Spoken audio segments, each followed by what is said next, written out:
নমস্কার, আমার কিছুক্ষণ চ্যানেলে আমি কাজল দত্ত রায়।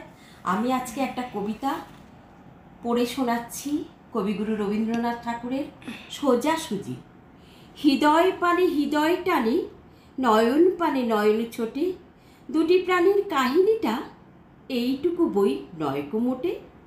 শুক্লা সন্ধ্যা চৈত্র মাসে, হেনার গন্ধ হাওয়ায় ভাসে, আমার বাসি লুটায় ভূমি, তোমার কোলে ফুলের পুঁজি। তোমার আমার এই যে প্রণয়, নিতান্ত এ সোজাসুজি। বাসন্তী রং বসনখানি নেশার মতো চক্ষে ধরে, তোমার গাথা জুথির মালা তুস্তির মতো বক্ষে পড়ে।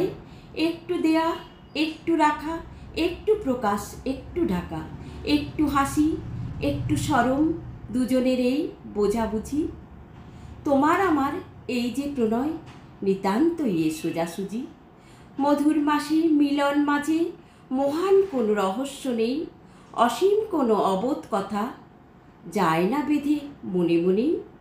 আমাদের এই সুখের পিছু ছায়ার মতো নাইকো কিছু, দোহার মুখে দোহে চেয়ে নাই হৃদয়ের খোঁজাখুঁজি। মধুমাসে মোদের মিলন, নিতান্ত এ সোজাসুজি।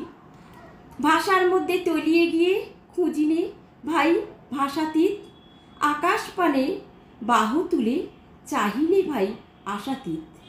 যেটুকু দিই যেটুকু পাই তাহার বেশি আর কিছু নাই, সুখের বক্ষ চেপে ধরে করিনে কেউ বোঝাবুঝি। মধুমাসের মোদের মিলন, নিতান্ত এই খুব সোজাসুজি।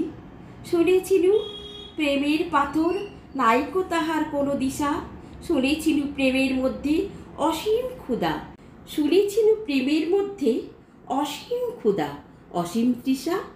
বিনার তন্ত্রী কঠিন টানে ছিঁড়ে পড়ে প্রেমের টানে, শুনেছিলু প্রেমের কুঞ্জে অনেক বাঁকা গলি ঘুঁজি। আমাদের এই দোহার মিলন, নিতান্ত এ সোজাসুজি।